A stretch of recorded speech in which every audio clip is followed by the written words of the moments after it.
دور دراز کے کسی قصبے میں ایک محنتی لکڑہارا رہتا تھا۔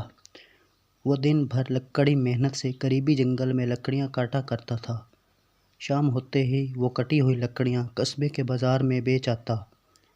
ان لکڑیوں کے بدلے اسے جتنے پیسے ملتے وہ بہت زیادہ تو نہ ہوتے تھے، مگر سادہ مزاج لکڑہارے اور اس کی بیوی کی گزر بسر کے لیے کافی ہوتے۔ دونوں میاں بیوی کے ہاں کوئی اولاد نہیں تھی، جس کی کمی دونوں کو بہت محسوس ہوتی تھی۔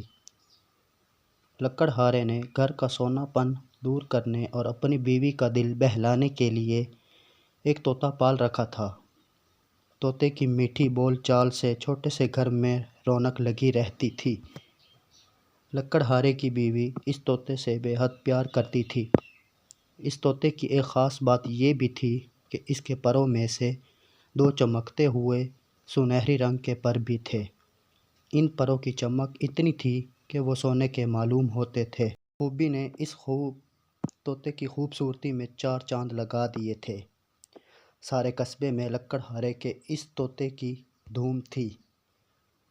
بہت سے لوگوں نے لکڑہارے اور اس کی بیوی سے اس طوطے کو منہ مانگے داموں میں خریدنے کی خواہش کا اظہار کیا تھا، مگر دونوں میاں بیوی اس طوطے کو اپنی اولاد کی طرح پیار کرتے تھے، اس لیے انہوں نے طوطے کو فروخت کرنے سے صاف انکار کر دیا۔ اس قصبے میں رحمو نام کا ایک لڑکا بھی رہتا تھا، جو قصبے کے واحد حلوائی کا اکلوتا مگر نکما بیٹا تھا۔ حلوائی کی شدید خواہش تھی کہ رحمو کاروبار میں اس کا ہاتھ بٹائے، مگر رحمو کا کام دن بھر شیخیاں بکھارنا اور جادوئی کہانیاں پڑھنا تھا۔ جادو کہانیاں پڑھ پڑھ کر وہ اپنے آپ کو بھی کسی طلسمی کہانی کا کردار سمجھنے لگا تھا، اور کسی جادو ذریعے سے پیسے کمانا اس کی زندگی کا واحد مقصد بن کر رہ گیا تھا۔ اس نے جانے کہاں سے سن لیا کہ لکڑہارے کا طوطا کوئی عام طوطا نہیں ہے، بلکہ یہ ایک جادوئی طوطا ہے۔ اس کے دونوں سنہرے پروں کی روشنائی میں ڈبو کر مخصوص طریقے سے جو بھی لکھا جائے گا وہ سچ ہو جائے گا، جو تصویر بنائی جائے گی وہ حقیقت کا روپ دھار لے گی۔ یہ سب کچھ جانتے ہی وہ لکڑہارے اور اس کی بیوی کے پیچھے پڑ گیا کہ وہ کسی نہ کسی طرح طوطے کے اس کے ہاتھ فروخت کر دے، مگر دونوں نے ہمیشہ کی طرح اس بار بھی صاف انکار کر دیا۔ ان کے اس حد درجہ انکار نے رحمو کا شک یقین میں بدل دیا کہ ہو نہ ہو یہ طوطا جادوئی طوطا ہے، جب بھی یہ لوگ اسے کسی قیمت پر فروخت کرنے کے لیے تیار نہیں ہیں۔ اب حال یہ تھا، رحمو طوطا حاصل کرنے کے لیے دن بھر مختلف منصوبے بناتا رہتا تھا۔ بہت سوچ بچار کے بعد وہ اس نتیجے پر پہنچا کہ طوطے کو چرائے بغیر کوئی اور طریقہ نہیں ہے۔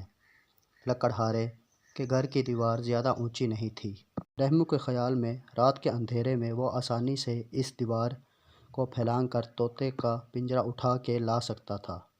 طوطے کے شور سے بچنے کے لیے اس نے 2-3 ہری مرچیں بھی رکھ لی تھیں۔ ایک رات جب سب گہری نیند سو رہے تھے، رحمو اپنے گھر سے نکلا۔ اس نے کالے رنگ کا لباس پہن رکھا تھا، جس نے اسے تاریکی کا حصہ بنا دیا تھا۔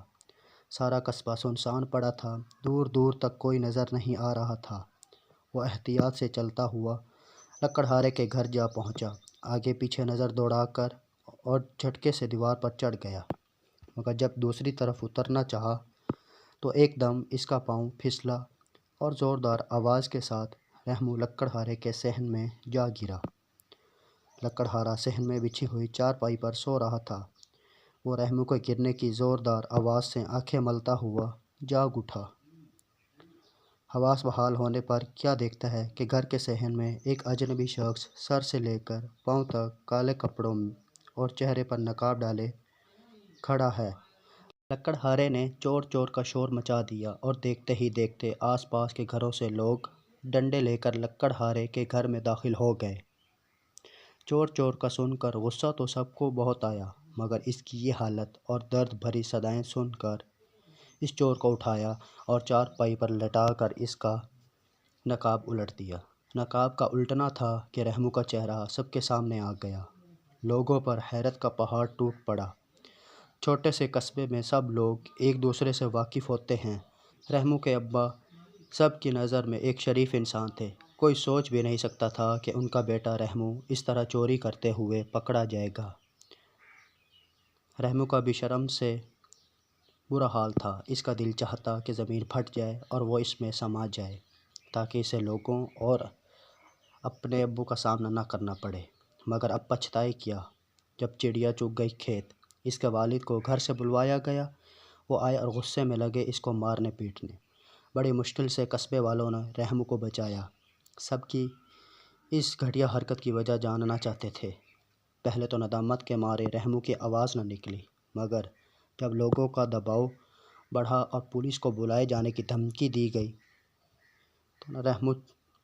تو ناچار رحمو نے اپنا منہ کھولا اور اپنی بے وقوفی کا سارا ماجرا قصبے والوں کو سنا ڈالا۔ رحمو کی بات سن کر کچھ لوگ تو قہقہ لگا کر ہنس پڑے اور رحمو کا مذاق اڑانے لگے، جبکہ کچھ لوگ جواب بھی بھوت پریت اور جادو ٹونے کو حقیقت مانتے تھے۔ وہ اس بات کو آزمانے کا مشورہ دینے لگے۔ لکڑہارا اور اس کی بیوی اس بات کی سختی سے مخالف تھے، کیونکہ اس سے ان کے طوطے کو تکلیف پہنچتی، مگر جب سب کا اصرار بہت بڑھا تو انہیں بھی اجازت دینا پڑی۔ کینچی لائی گئی اور طوطے کی ٹیں ٹیں کی پرواہ نہ کرتے ہوئے اس کے دونوں سنہری پروں کو کتر دیا گیا۔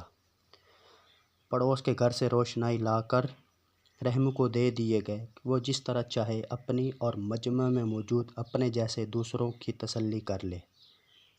رحمو نے ایک چھوٹا سا پرندہ بنایا اور انتظار کرنے لگا کہ کب اس کے بنائے ہوئے پرندے میں جان آئے اور آسمانوں میں اڑتا چلا جائے، مگر کافی دیر بعد بھی اس تصویر میں کسی قسم کے زندگی کے آثار نظر نہ آئے تو رحمو کی پشیمانی اور بھی بڑھ گئی۔ جادو وغیرہ کے چکر میں پڑ کر اپنی اور اپنے والد کی عزت ہمیشہ کے لیے گنوا دینے کا احساس اس پر حاوی ہونے لگا۔ رحمو پھوٹ پھوٹ کر روتے ہوئے لکڑہارے کے قدموں میں گر پڑا اور معافی مانگنے لگا۔ لکڑہارے نے اسے اٹھایا کر گلے سے لگا لیا۔ اس کے آنسو پہنچ کر کہنے لگا، بیٹا تم میرے چھوٹے بھائی کی طرح ہو، اس لیے معافی مانگنے کی کوئی ضرورت نہیں، مگر میری ایک بات ہمیشہ یاد رکھنا، اصل جادو انسان کے اندر ہوتا ہے اور وہ ہے محنت کا جادو۔ اپنے بازوؤں کے زور پر حاصل کی گئی دولت چاہے جتنی بھی کم ہو، مگر اس میں برکت اور سکون دنیا کے کسی بھی خزانے سے زیادہ ہوتی ہے۔